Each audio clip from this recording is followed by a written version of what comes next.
Welcome to Menopause Moguls podcast, the Elevation Talk series, with yours truly, Dr. Joyelle. I am Dr. Joyelle, the Menopause Mogul, board-certified OBGYN and business coach for Black women 40 and over, and my mission is to educate, embolden, and empower Black women and other women of color in their journey through health and careers. This is a space for Black women and other women of color to share their compelling trials and tribulations in their health and or in their careers and businesses. This is where we recognize the humanity of Black women and show how Black women continue to elevate despite midlife challenges and changes.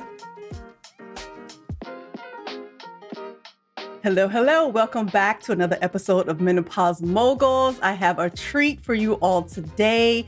I would like to introduce Dr. Chavonne Perotte. She is a life and marriage coach who helps couples develop the mindset and the skills to create happy marriages. She received her doctorate from the Johns Hopkins Bloomberg School of Public Health and focused her research on communication and intimate partnerships. She's the author of Voices in Your Ear, New Conversations to Transform Your Mind and Renew Your Marriage, and is the founder of RelateAble, a coaching practice that provides virtual coaching to couples seeking a combination of Christian faith guidance and transformational coaching tools. Welcome, Dr. Chavonne. We bring you on the stage. Hello.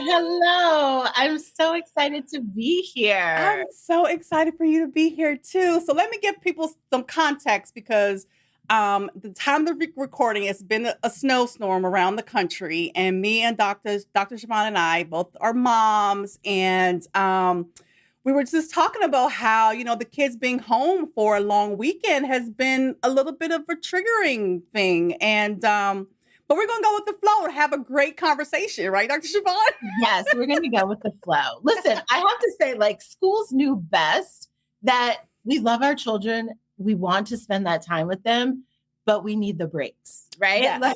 I was like, wait, I haven't had a break in 5 days. What is happening right now? There's been no break, no break. Where is a break? Sleeping doesn't count as the break. Exactly. We need breaks. Okay. We need breaks. So hopefully That's exactly. Tomorrow they'll be back on this, back in the swing of things, and we can get our days back. Yes.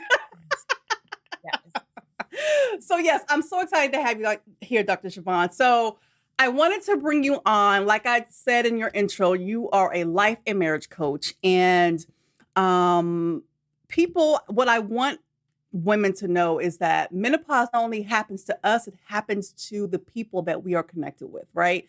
Our partners, our significant others, our children, even our colleagues. There's always some kind of connection, right, when we're going through these midlife changes. So that's why I wanted to bring you on to talk about that and how we can navigate those relationships as we're going through changes within our bodies. But before we go deeper into that, I want to hear your story. I want to hear how you landed in this life and marriage coaching platform.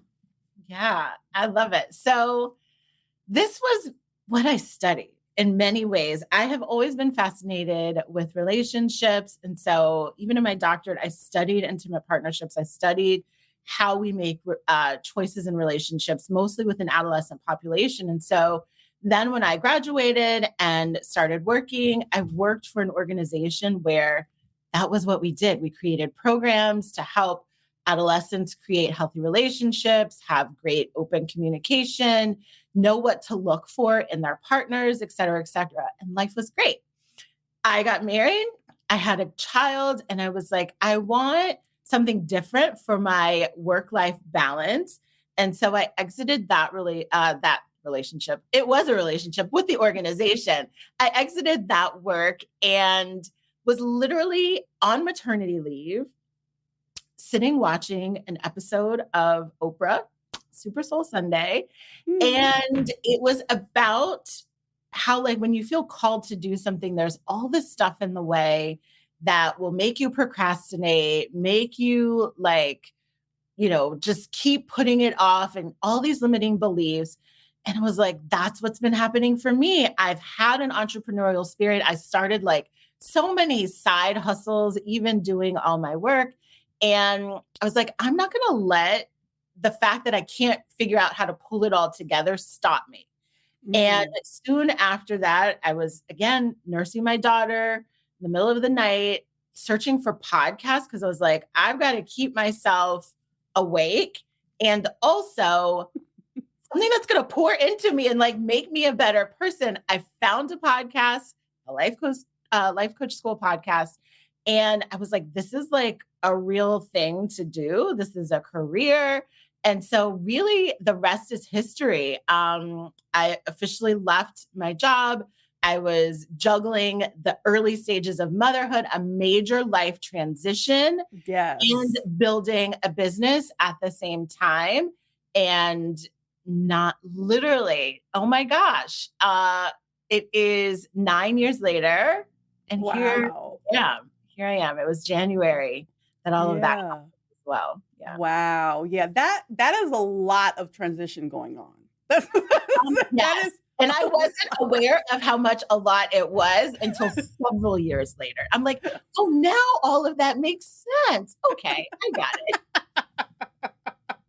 I can imagine being a new mom and then now stepping out of your, your job, your workplace into entrepreneurship. Like those are two huge transitions. It was huge. Yeah. Talk to us a little bit about, I know you mentioned, you had this listen to the podcast, you're like, okay, I can potentially do this even though I don't know how. How did you keep moving through that? Because a lot of times when, speaking to my clients and the other women, especially, when we're trying to do something bigger than us, we're trying to do something that we've never done before, like build a business. Mm-hmm. Our brain automatically goes to, oh, but how do we do it? How? And Mm-hmm. that keeps us stuck and we don't move. So I want to know from you, how did you kind of work through that and still was able to, do things to kind of get you close to the needle of building this business? Sure. So I think really there were a set of beliefs that really lined themselves up for me this is even without me actually being a coach and knowing the power of our beliefs and our thoughts.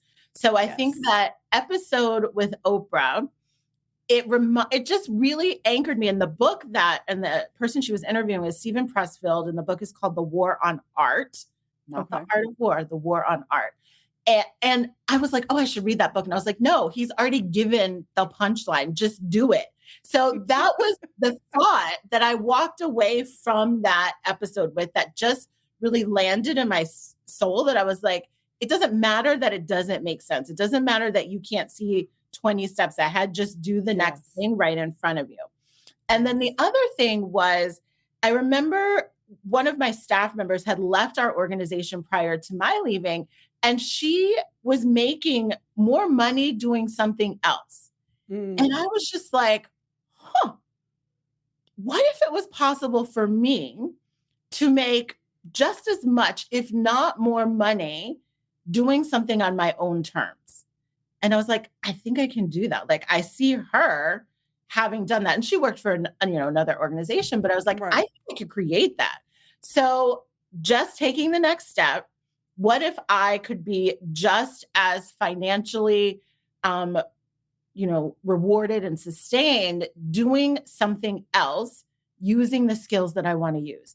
And so I literally just wrote out, what are all the things about my job now, the work that I want to be doing, that I want to be a part of my day? I don't know how it all fits together, but I know that these are the kinds of things that I want to do. And so literally, I just took the next step. I knew how to do workshops. Okay. I was like, I spent 8 years leading workshops, right? So I was like, I'm going to put a workshop. And my husband and I had actually struggled to conceive.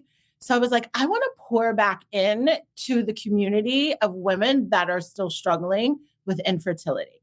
So I contacted our reproductive physician's office. And I was like, hey, I just want to do a workshop. Can I put some flyers in your lobby? They're like, well, actually, our whole team was just meeting and we want to hire you.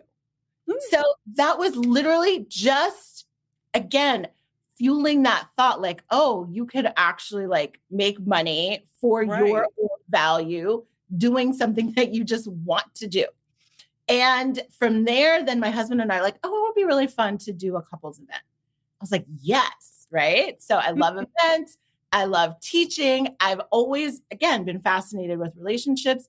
We picked a book, The Five Love Languages. I created some activities from it because, again, I know how to create a workshop. I know how to create an interactive experience. And it went from there. Then a friend of mine was like, hey, I have this group that I run on Facebook. You want to give a teleseminar? That's how long ago it was. Teleseminars. Okay. Teleseminar. Seminar. So I was like, sure, I'll do a teleseminar. Literally scrolling on Facebook, see an ad, how to sell a program from a teleseminar. I was like, what? I watched this free call, right? Created a program because, again, 8 years creating trainings and programs, no big deal for me, and launched it not knowing what I was doing. Okay. 7 people signed up. So it was literally just being willing to take the next step. Now, anyone listening who has taken some steps and hasn't seen that immediate return, let's keep with the story, right? So then, then I'm like, okay, well, this is a thing. Like, I'm going to really learn it. So I hired a coach. I learned a process. And then I really launched, right, my coaching program, and one person signed up, right? So then it's like, okay, maybe I don't know what I'm doing. Right? But I was like, I want to do it, right? I want to do it. And then, you know, there's all the ups and downs of entrepreneurship. Years that I invested more than I made, years where like I barely broke even, years where my husband is looking at me like, what is going on here? Like all of those things happened. Yes, right? This sounds a lot like my life. But go ahead, keep going. Yes. And then it's like, I think I've got it. I think I figured it out. I think I found the support system, the coach who is not teaching me like these little one tiny little pieces of the puzzle, but it's a big picture thing. And, you know, that worked for me. I understood it. It was really pulling together all the little like, you know, piecemeal things I was doing. And then I found my groove. But it was, again, this is like 9 years in the making, a lot of moments like, okay, God, let me call back my organization and see if they'll hire me as a consultant. Let me try to find this other thing to supplement some income and support my family because my husband, you know, again, is looking at me with the side eye. And here we are, right? Here we are. Awesome. I love that. What I heard you say, number one, was you started with what was in your hands, right? You knew how to do workshops. And number two, you're willing to take just the next best step. Like you said, our brains want to like, we didn't want to know like steps A through Z before we start anything. Yes. And you are saying like, listen, we're not going to know all the steps, and that is okay. As long as you take the next step. Now. Yes. Right. It's like, I have my plan, and also let's see how it goes. Right.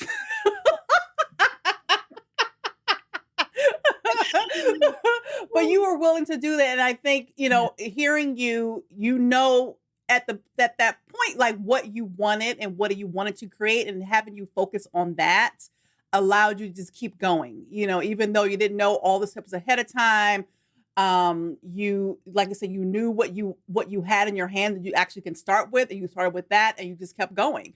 And then ultimately found you know, the right coach that was a good fit for you, and then develop a team that supported you and allowed you to keep going and going and going and get to the success that you have now, you know, made over these last 9 years. So that is awesome. Congratulations. Because like I said, entrepreneurship is hard. It's not easy. And I am not the one to sugarcoat any of it. And I'm always like, listen, it's going to be something, but it is definitely a process where you grow and learn so much, not only about yourself, but just about, you know, what your calling is, what your purpose is, and then, you know, the industry that you want to go in. So much more to learn, and like you said, just be a part of people's process of them transforming into who and what they want to be, right? In life. So I love that you shared that with us in regards to, the ups and downs, because this is very real. But being able to keep going, that is so awesome. So thank you for sharing that. No problem. So let's shift gears into now what you are doing, like that whole up and down, all these things you've been that you went through to get to where you are now. Let's talk about you and your experiences with couples, married couples, and especially midlife women who are potentially going through things as midlife women, internally, mental, physical, emotional changes. How are you? Talk a little bit about how you are helping couples navigate their experience as women are going through these things. How are you helping her navigate her marriage and relationship with that? Yeah, such a great question. So it varies, of course, for Right. individual, Right. but I think the sort of approach I take is a quick look back and then a clear looking forward. And what I mean by that is a lot of times, women will come to me feeling very resentful, feeling Mm. very exhausted, especially like this season of their life, right? So if you got married in your 20s, let's say, and you've had 20 years or 15 years of a set of experiences, and now you're here and you're like, I'm tired, right? There Right. is like the mental and, of course, physical exhaustion that comes along with like having an environment that wasn't initially set up for you to thrive, right? So I find that people of our generation, and I was talking with someone about this who was older, who was my parents' generation. She was like, your generation, I admire how much you all stand up for what you want in Mm. your marriages. Whereas like her generation, it was kind of like, again, economics of marriage at that time and just a lot of sort of like, okay, I'll just keep quiet, right? And her observation was like, your generation is like not for that. And I can tell my sister's generation, who's much younger than me, like they're really not for it, right? Really, Right. really not for it. And so I think like we're like sandwiched between, many of us entering marriage in a season where like, it was more in the favor of the husband. And now we're like, no, that doesn't work for me. And so we're literally, it's almost like we're turning the tide. And so in Mhm. that look back, in order to address the resentment that some women are feeling, we have to really look at how can we re-narrate that story of your past? How can we look at the choices you made? Maybe you did decide to be a stay-at-home mom, or maybe you did enter a career that really was the sacrifice to support your family in a particular way. How do we look back and retell that story in a way that helps you feel empowered and in a way that helps you own your decisions?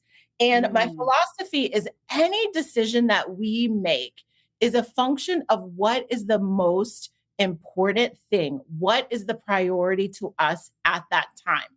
And so I meet a lot of women who can acknowledge, well, the priority at that time was peace in my home, or the priority at that time was keeping my family together, or the priority at my time was being there for my children. And so we look back at that version of herself and we love that person. We have so much compassion for her. We honor her. We celebrate her. And Yes. now, right now we're here and you get to redefine who you want to be.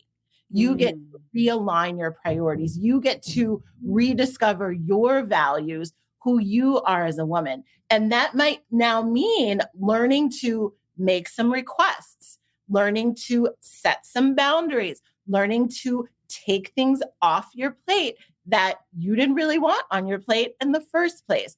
And so it's a re-emergence of who you want to be. And then how do we, I wouldn't say it's necessarily get your partner on board with that, because sometimes the men have their own set of issues that they're grappling with that have nothing to do with what's going on with her.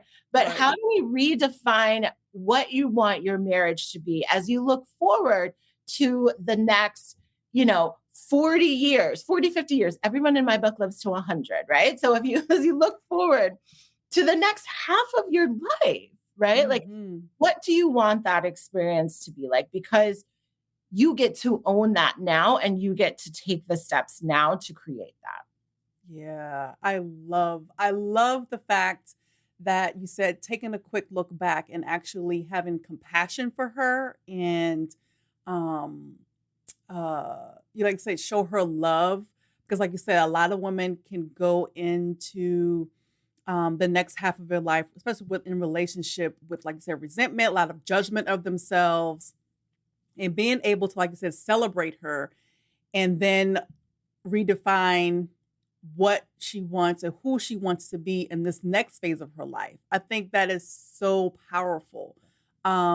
Because I think when, working with women, a lot of women hold on to that prior version of themselves and at the same time have so much judgment of her. So she doesn't like herself, she doesn't love herself, like and that spills into how she shows up in relationships, in her business, in all aspects of her life. So I love how have them, kind of take a look back and appreciate, the fact that you did the best you could with what you had at that moment and, what you wanted at that moment. And now you get to redefine what you want now, right? And I think that also boils down to knowing what she wants because I find a lot of women don't even know themselves at this point. So being able to have a relationship with themselves, actually get to really know who they are and what they want, and what brings them peace and joy and things like that is so, so, so important as they're going into the next phase of their relationships, right?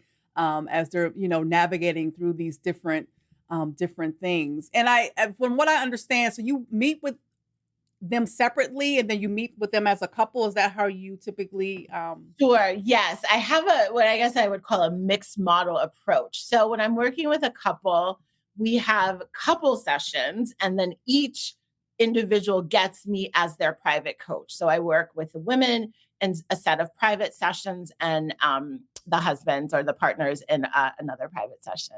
Yeah. cool. I want to know like behind the scenes, like, do you think, I don't know if you ever kind of thought about it, but is it easier? Is it one versus the other? It's easier to, say what you want to say and them receiving it. Well, I don't know if I'm answering that the right way. How is it huge differences between the husbands and the wives as far as them receiving the coaching and the information that you're and the feedback that you're giving to them? Is there a huge difference sometimes You know or what? It is different. And what I find for my husbands is especially, and I'm thinking mostly of like our first couple of sessions together where it's individual, because those sessions are more me taking in the information, right? I have Mhm. to get a lot of context. I have to understand a lot about them as individuals. And that is my primary goal. But what often happens is so much trust is built there because I Mm. am there just listening to them, taking it in, not judging it. And literally, I had one recently with a guy just last week. He was so like a little bit anxious at the beginning. And by the end, he was all smiles. He was like, this was really good. I'm looking forward to the next thing. And so the men, because they don't have that outlet, right? They don't Right. have a circle of men that they're talking with about this. Just being able to be heard and not be interrupted and to even reflect and think about some of the things that I ask them is transformative for them. Yeah. It really is. And my women always say, like, I don't know how you get him to open up. I don't know how, like, he's told you things that I've never heard in like 20 years of being together. Yeah. But that's the biggest difference in transformation I see with them. And I think when I'm meeting with my women individually, the biggest transformation for them is the one they don't want to have. Myself included. I often say, like, why did I have to become a coach? This is garbage. I don't want to know these things. Is the self-reflection Yes. and the self-awareness and the recognition that, like, oh my goodness, it's not just him. It's not just him. Like, I see how I Like, read into this. damn. I see, like, and that's a delicate balance. Just like when we Yeah. look at the past, right? Of like, some women can feel really ashamed about that. Yes. They can be really hard on themselves. Some Mhm. women use it as motivation, right? But all of it puts so much in perspective. It's like, oh, that's why he doesn't talk to me, or Right. that's why he's Yes. so defensive, or that's why whatever, right? And what's amazing about it is, as we work the process, they get free from a lot of that stuff. They get free from a lot of the resentment, because part of that resentment is also not only looking at the past and like shaming yourself, but also looking at the past and blaming your Right. partner. And when you look at like, Yes. oh, they're not 100% to blame, it's like, I can let go of some of that stuff I was holding on to so tightly. Yeah, I love that. And I asked that question because I want women to recognize that we're built differently. Like, we are not the same, right? And as we're going through these different changes with our bodies, and men go through their changes, but we are built differently, and we, um, you know, receive information differently. We process it differently, and recognizing that, I think that helps them, as a whole, as they're navigating through these changes with their partners, for them to know that we're different. We may not agree, totally agree on different things, but empathizing that you may have different perspective, and respecting that, and still supporting each other along the way. Right. So I love that, like I said, for us women, it's hard for us to have that self-reflection and self-awareness. When I coach my clients, we talk about changing the relationship that we have with ourselves. And a lot of times we have to really be honest with ourselves. And I know that can be very hard. It was definitely hard for me in my whole journey, being really honest, with myself. And then, at the same time, not having that judgment, not allowing that to beat me all the way down. So I just don't want to just recognize it or acknowledge it at all. So I think that's so important to know, for women to know that, that is a thing. But it is important for us to go through, so we can continue to grow and really become the woman that we're supposed to become in this stage of life. So I love that, you can see those differences. When it comes to, I know a lot of women, when we talk about, their sexual health and their intimacy, it is really difficult for them to not only talk about it with me, but even with their partners. I've seen so many women come into my office when I was practicing, really did not feel comfortable talking to their partners about their, sexual interests, their sexual problems. And I want to know from you, how do you help women navigate that conversation with their partners? Because I know that's a big thing, when it comes, because sexual health is so important to our overall health. Like, we're conditioned to say that that's something separate. It's totally a part of us, right? And we're conditioned to make it seem like sex is just for the it's just for the men. It's not for us. Like, it's totally for us, girl. Like, and being able to, like you said, ask for what you want and being vocal about it. But it can be very sensitive and very uncomfortable for women. So if you have any tips or strategies of how they can navigate that conversation with their partners. Yeah, I think a lot of times the fear of bringing those things up is fear of being judged and fear of what they're going to say, right? So it's like, if I really bring my whole truth about this situation to them, what are they going to say? What is that going to feel like? So a lot of this is just being willing to ask yourself that question, like, what are you most afraid of? What is the feeling that will come up for you, right? And how do you care for yourself in that emotion, right? I treat emotions like situations you can actually have a plan for, right? So what would it be like if it's shame or if it's vulnerability or if it's embarrassment or confusion even, right? If you know that's the emotion you're going to feel, how do you plan for that? Like, how do you take care of yourself when you're feeling any of those emotions? So that's like the inner work that I think really is important to do first. When it comes to the actual conversation, I like to start as broad and as open-ended as possible, right? And to see where it goes, right? And that might just look like, hey, you can take it in the broadest sense. Hey, let's just check in about how we're doing as a couple, right? What do you think about this area? What do you think about this area, right? Because sometimes the anxiety of like, oh, we're just going to start right with Go this, right to it. right? It's like, yeah. But it can be like a more organic and broad conversation. And a lot of times when there's an important conversation you want to have and you're not quite sure how to have it, I like to think of yourself as having endless amounts of time to figure it out. So you can think of the conversation in stages. Sometimes I'll suggest to my clients, I'm like, listen, just discuss this one part. Just discuss this one question. Don't even try to come up with solutions. Don't even try to problem solve. Just share your thoughts. Like, what are your thoughts about this? And you listen. And then maybe a couple of days later, you share your thoughts about it. And then maybe a couple of days later, you think about some ways to address it. And I think that's important because, again, we are not built the same. And typically, the women that I work with are external processors, meaning we think and we talk it out, right? And a lot of times they are partnered with men who are internal processors, which means they think about it for a very long time and then eventually they may say something. Right?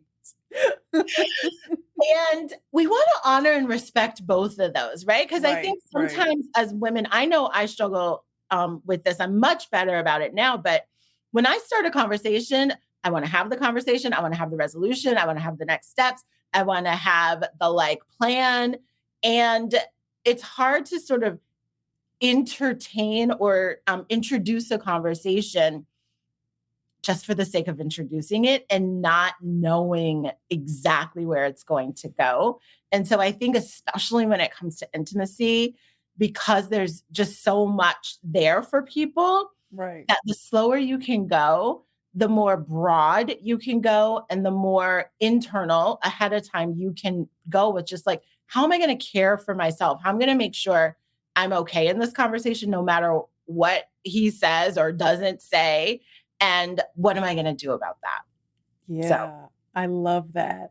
And you brought up the emotional component, and that actually leads me to my next question. You talked about on our pre-interview conversation, the emotional self-care plan that you share and discuss with your clients. Emotions are, like you said, it's really the driving force of a lot of things that we do and say. And in these midlife streets, there's a lot of emotions going on within our bodies. There's a lot of emotions, up and down, roller coaster of emotions. So can you go a little bit more deeper into what an emotional self-care plan would look like? You talked about, acknowledging the emotion, what the emotion is. So what will be the self-care plan component? Like what are some examples of what she can do to honor that emotion in the moment? Yeah, sure. So it is the acknowledging and just naming it. That's step one. And then not resisting it, right? So when we're feeling disappointed or frustrated, whatever the emotion is, embarrassed, shame, confused, it's sort of like allowing yourself to have an internal conversation with it's okay to feel this way, right? Because I think a lot of us I'm an emotional person. I'm an empath. I have all the emotions. I feel everybody's emotions. I'm like a Yes. walking emotional ball, right? Yes. And so I know as a child, because I was emotional, I got a lot of messages of like, don't be sad about that. Don't be upset about that. Don't, right? And so many of us have to reparent our emotional lives where we can say, it's okay to feel that, right? Like that is a human emotion and you are a human being having a human experience, right?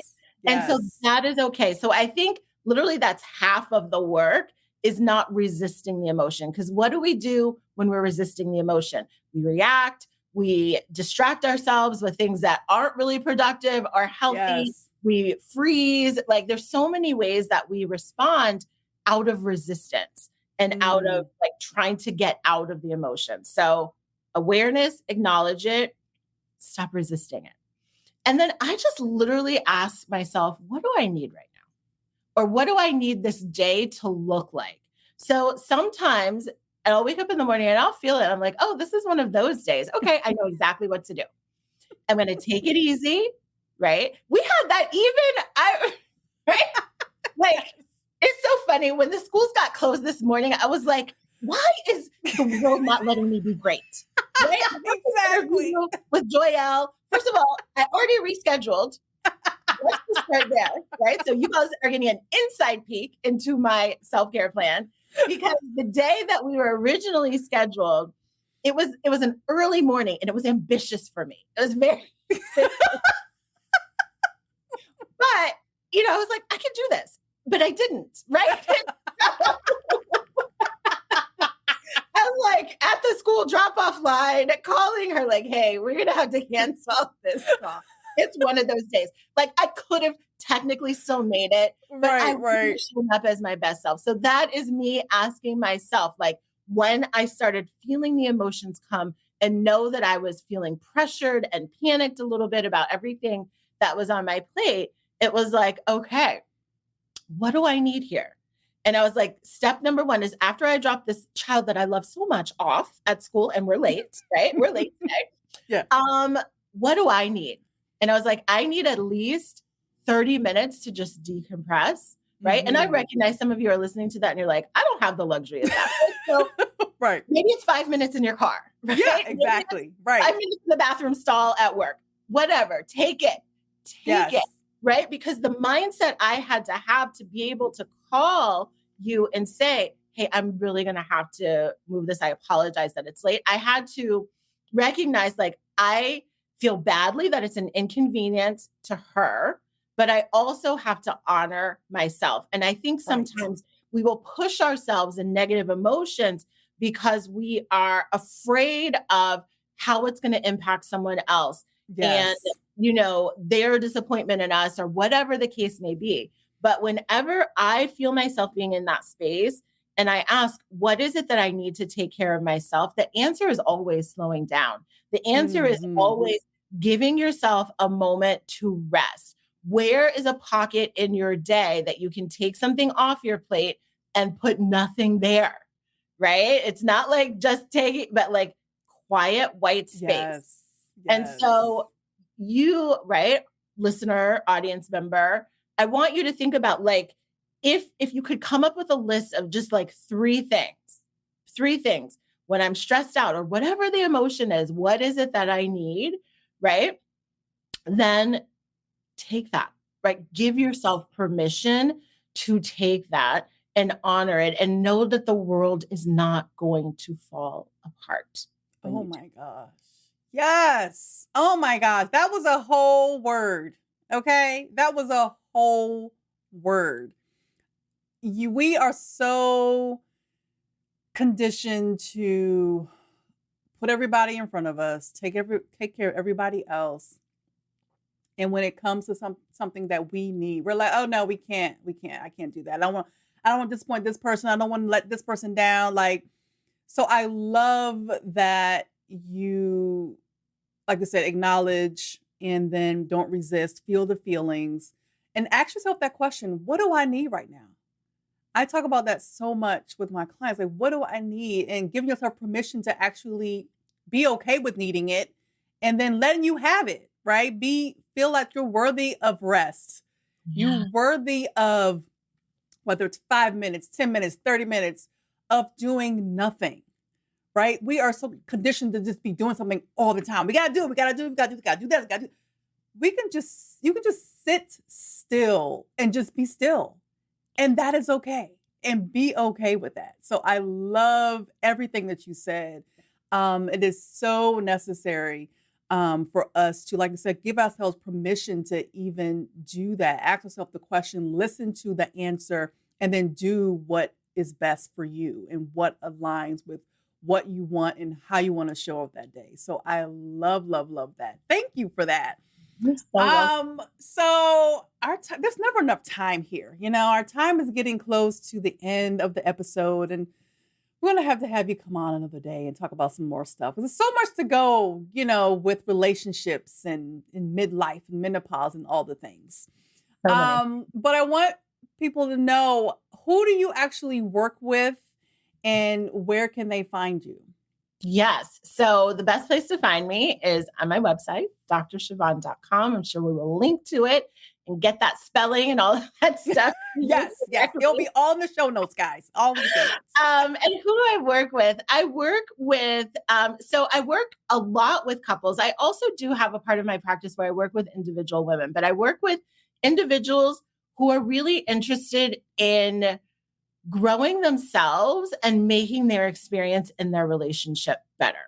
And as a coach, right, I always say, like, coaching is different than therapy. And I think for some people, coaching is the thing that they didn't know they needed. So my approach is very practical. It is very action oriented. It is really like getting to the deep root. And I have plenty of clients who are both in therapy and coach with me as well. I work with, I have a lot of clients that I consider sort of like my perfectionist high achievers, right? Those people who have just lived life on the fast track of success, many accomplishments. There is a certain mindset we have adopted that sometimes makes it really challenging in relationships. And then for clients who share my faith, the Christian faith, I bring that into our coaching relationship as well, and just use it to reinforce everything that I'm teaching them with the practical tools. Yes. Love, love, love. Anything new coming on the horizon? Oh my gosh, so much Share. Right? So we are in January. I have my group coaching program, which is my baby, called the Marriage Upgrade, which is going to be opening for enrollment very, very soon in the next month.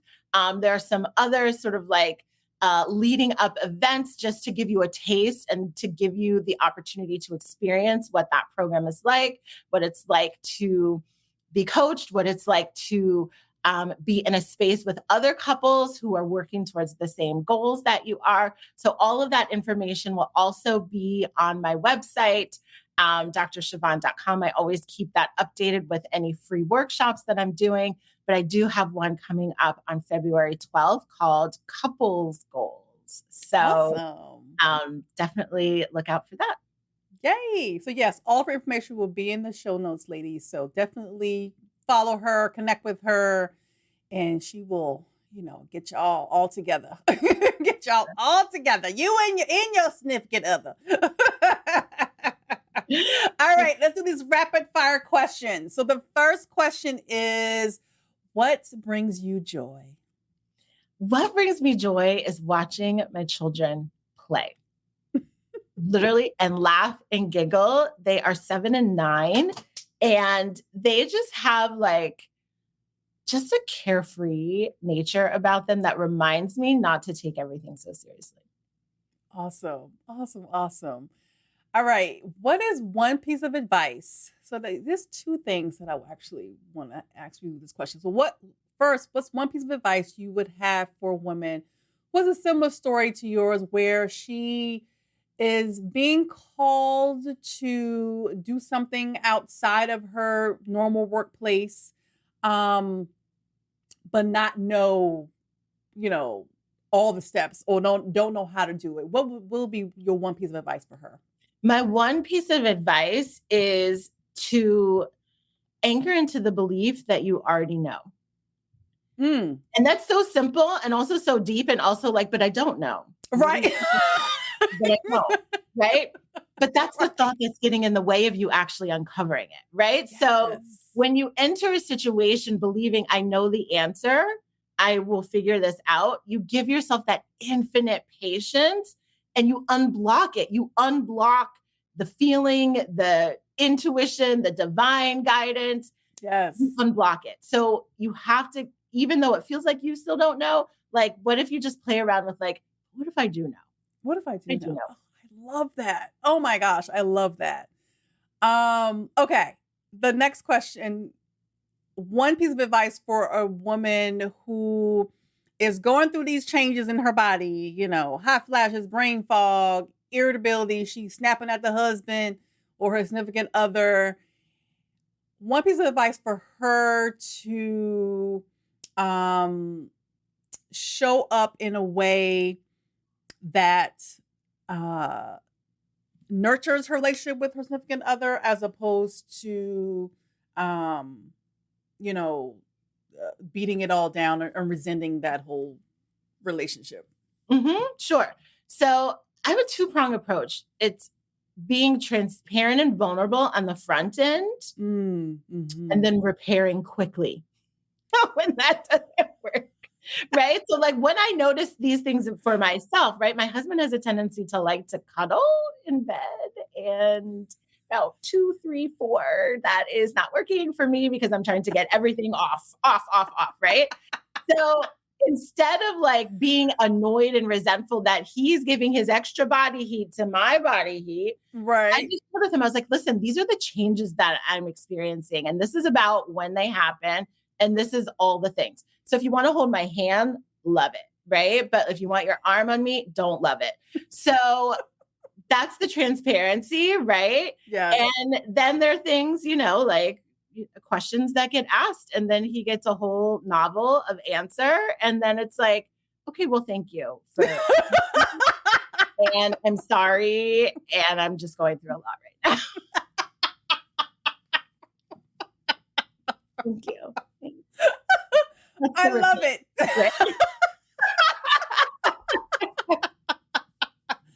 Oh my gosh. I love Oh my gosh, that. can we have a talk show? This is so fun. I know. Exactly. Oh my gosh. Like seriously, like it's so much. It's so much we can cover. So much. Okay, last question. I am blank years old and my superpower is? Yes. So I am 46 years old and my superpower is seeing and understanding people's emotions. Spidey sense for it. Yeah. Love it. Love it. Love it.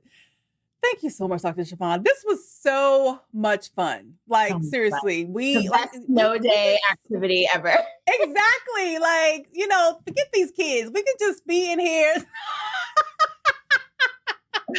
For sure. Chatting it up. Thank you so much. Thank you. My goodness, thank you. Yeah, and we'll, like I said, definitely will have you on again at some point to talk about some more I would love things. it. So I appreciate you, and I appreciate you. Yeah, thank you, and we'll definitely talk soon. Okay, sounds great. All right. Bye. Right. Oh my gosh, that was so. I told y'all that was going to be a treat, but that was more than a treat. That was so inspiring, transformational. I hope y'all got all those nuggets that Dr. Chavonne was dropping because she was dropping a lot. All right. So thank you for watching.